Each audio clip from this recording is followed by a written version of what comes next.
La tentative d'assassinat de l'Organisation des Nations Unies a été menée à force ouverte par le président Trump.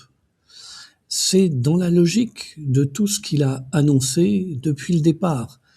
Ça n'est pas une surprise, ça n'est pas étonnant, c'est la politique qu'il a fixée.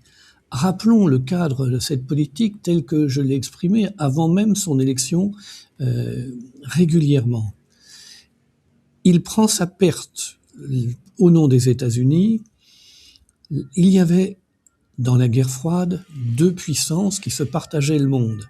Après la disparition de l'Union soviétique, il n'y a plus qu'une seule puissance qui dominait totalement le monde, les États-Unis d'Amérique. Celle-ci a, pour son malheur, organisé la globalisation financière qui a servi à la Chine, à l'Inde, aux divers pays qui constituent aujourd'hui les BRICS et a ruiné les sociétés de l'Union européenne et des États-Unis. Il en prend acte. Il n'a plus, les États-Unis plutôt, non plus la domination totale sur le monde.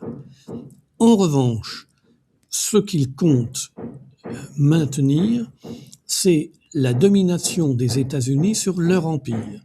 Donc, il va laisser la bride aux autres en arrêtant les guerres avec les autres empires, mais en prenant un contrôle absolu de son empire et après en avoir fixé les frontières. Vous avez compris que les frontières sont le Groenland et la Terre de Feu. Le Canada, c'est à lui. Le Groenland, c'est à lui. Et toute l'Amérique latine, c'est à lui. Le reste, il s'en moque. L'Europe, ça n'est pas à lui. Si les Russes veulent en faire leur affaire, ils en font leur affaire. Si les Chinois veulent en faire la route de la soie, ils en font la route de la soie. Son affaire à lui, c'est un bloc continental d'un seul tenant. Il n'est pas l'ennemi de l'empire russe, du moins lui il voit un empire russe, et donc il veut mettre fin à la guerre en Ukraine, et vous comprenez bien que si Vladimir Poutine se saisissait de la personne de Volodymyr Zelensky pour le faire juger à Moscou, eh bien il y aurait un parallélisme des formes qui serait évident. Et de ce point de vue, il fait, comme toujours, sans aucune hypocrisie, sans aucune façon à l'européenne de faire croire que c'est pour votre bien qu'on vous assassine. Il fait ce qu'il dit avec une violence inouïe qui correspond à la réalité de la politique des États-Unis d'Amérique depuis 2 siècles. Voilà, ça c'est la réalité. Alors, les États-Unis n'étaient jamais allés aussi loin dans le cynisme ouvert, c'est-à-dire la conférence de presse où le président des États-Unis dit « Oh, j'ai regardé à la télévision l'arrestation d'un chef d'État souverain, j'ai vu ça comme une série, c'était génial. » Là, on atteint des sommets dans la franchise, peut-on dire en quelque sorte, ou dans le cynisme. Alors, il compte sur la stupidité qui s'est fortement accrue chez les dirigeants des grands pays occidentaux.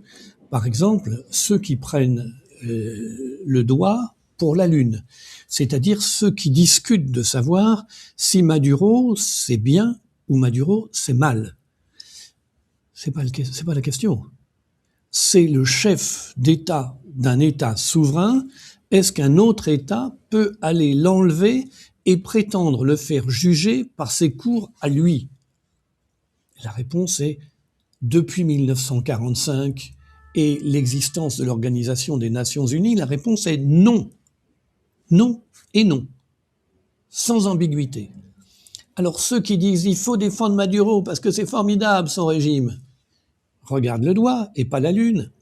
Et les imbéciles qui font honte à leur pays en disant « bravo, le peuple du Venezuela se sent mieux maintenant que Maduro a été arrêté. Ils font honte à leur pays, ce sont des imbéciles, ils ne comprennent rien à la politique, ils sont dangereux, ils devraient rentrer chez eux maintenant et laisser les palais qu'ils occupent. Maintenant, il faut rentrer chez soi. Le moment est venu. On a atteint la limite absolue. Et la question, c'est est-ce qu'il y a maintenant des empires qui, dans leur zone, ont droit à tout, et donc il n'y a plus d'organisation des Nations Unies, il n'y a plus de système de sécurité collectif, et lorsque ces empires ne seront pas d'accord, il ne restera que la guerre nucléaire. Car c'est ça, la deuxième question. Quand ces trois empires, la Chine, la Russie, les États-Unis d'Amérique, ne seront plus d'accord, il ne restera plus que la guerre nucléaire. Vous voyez très bien à quel point tout ça est d'un danger absolument terrible.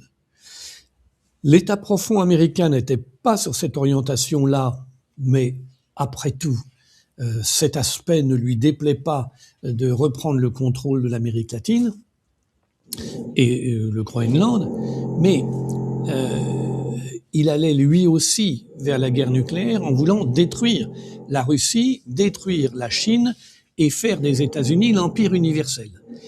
Donc, toutes ces visions d'empire mènent à la guerre, et avec la quantité d'armements nucléaires existant sur Terre, la guerre, c'est la destruction de l'humanité. Voilà devant quoi nous sommes. C'est pas du tout encourageant. C'est une année qui commence très mal, et elle commence d'autant plus mal que la plupart des acteurs ne comprennent pas ce qui se passe. Trump comprend, mais il comprend, mais il est acteur et coupable. Et les autres, pour la plupart, ne comprennent pas ce qui se passe, si ce n'est les dirigeants chinois et les dirigeants russes. Vous avez vu que les dirigeants chinois, qui habituellement s'expriment comme des Chinois, c'est-à-dire avec une modération de langage extraordinaire qui indique en général une volonté de faire derrière, se sont exprimés avec vigueur.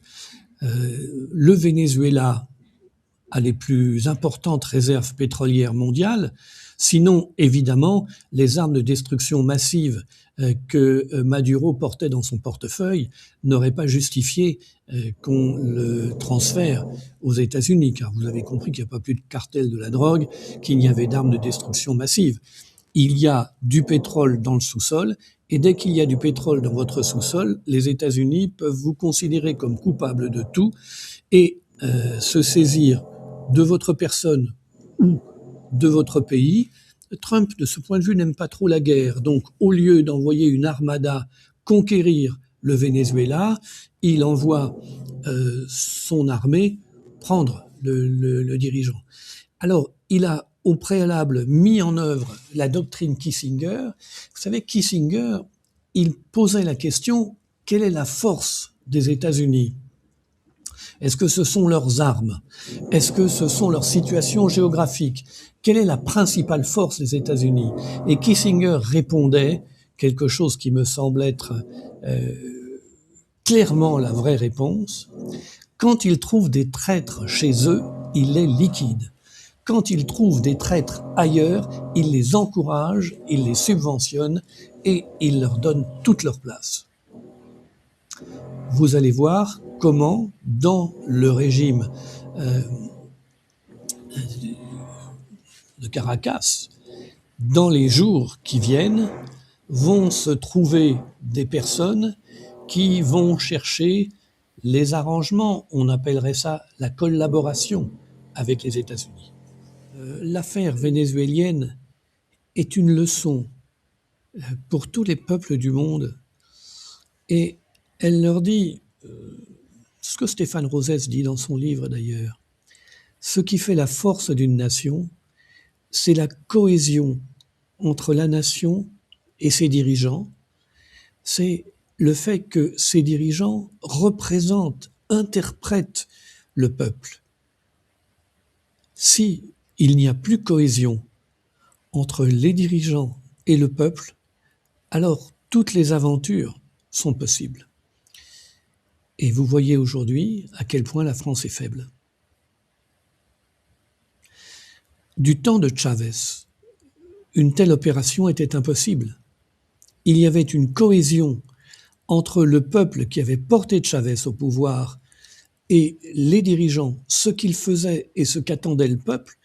Il y avait une cohésion qui aurait interdit une intervention étrangère. Il y a aujourd'hui en Russie une cohésion entre son peuple et Vladimir Poutine qui interdit une intervention étrangère. Il n'y avait plus autour de Nicolás Maduro la cohésion qu'il y avait autour de Hugo Chavez.